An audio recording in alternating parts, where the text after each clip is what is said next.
ಇನ್ನು show cause notice ಕೊಟ್ಟು ಲಂಚಕ್ಕೆ ಬೇಡಿಕೆ ಇಡ್ತಿದ್ದಾರೆ ಅಂತ ಕಮರ್ಷಿಯಲ್ ಟ್ಯಾಕ್ಸ್ ಡಿಪಾರ್ಟ್ಮೆಂಟ್ ಅಧಿಕಾರಿಗಳು ಲಂಚಕ್ಕೆ ಬಾಯ್ ಬಿಟ್ಟಂತ ಕಮರ್ಷಿಯಲ್ ಟ್ಯಾಕ್ಸ್ ಡಿಪಾರ್ಟ್ಮೆಂಟ್ನ ಅಧಿಕಾರಿಗಳು ತೆರಿಗೆ ವಸೂಲಿ ಮಾಡೋಕೆ ಮುಂದಾದಂಥ ಅಧಿಕಾರಿಗಳೇ ಲೂಟಿ ಮಾಡ್ತಿದ್ದಾರಾ ಅನ್ನೋ ಅನುಮಾನ ಇಲ್ಲಿ ಮೂಡ್ತಿರೋದು. ತೆರಿಗೆ ಹಣ ಕಮರ್ಷಿಯಲ್ ಡಿಪಾರ್ಟ್ಮೆಂಟ್ ಅಧಿಕಾರಿಗಳ ಜೇಬು ಸೇರ್ತಾ ಇದೆಯಾ ಅಂತ ವಾಣಿಜ್ಯ ಟ್ಯಾಕ್ಸ್ ಡಿಪಾರ್ಟ್ಮೆಂಟ್ ಅಧಿಕಾರಿಗಳಿಂದ ಬೇಡಿಕೆ ಕೇಳಿಬರ್ತಿದೆ ಅನ್ನೋದು.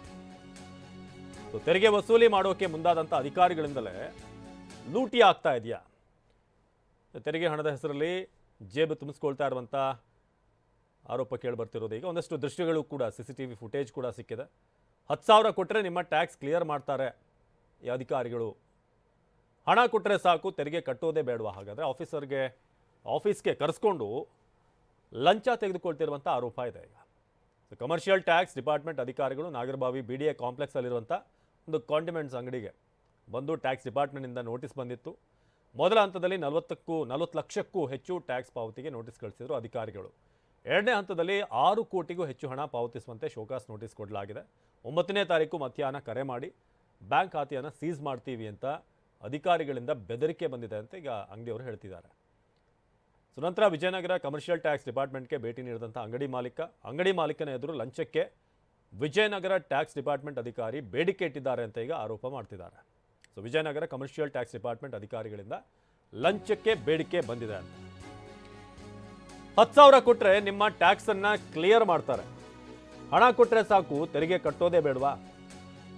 ಈ ಒಂದು ತೆರಿಗೆ ವಿಚಾರವನ್ನೇ ಈಗ ಹಣ ಮಾಡುವಂತ ಒಂದು ಬಿಸ್ನೆಸ್ ಮಾಡ್ಕೊಳ್ಳಾಗ್ತಾ ಇದೆಯಾ ಅಂತ.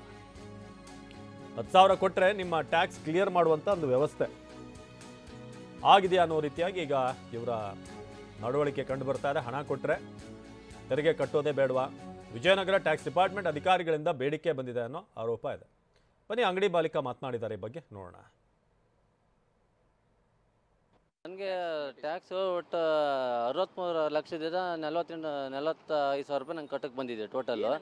ನಮ್ಮದು ಕಾಂಡಿಮೆಂಟ್ಸ್ ಮತ್ತು ಜ್ಯೂಸ್ ಮಾಡ್ತಾ ಇರೋದು.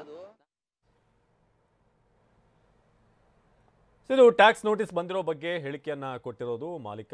ಹಣ ವಾಪಸ್ ಮಾಡಿದಂಥ ಕಮರ್ಷಿಯಲ್ ಟ್ಯಾಕ್ಸ್ ಡಿಪಾರ್ಟ್ಮೆಂಟ್ ಅಧಿಕಾರಿ ತನ್ನ ಆಫೀಸ್ನಲ್ಲೇ ಈ ಹಣ ಪಡ್ಕೊಂಡಿರುವಂಥದ್ದು ಕೂಡ ಆಗಿದೆ ಅಂತ.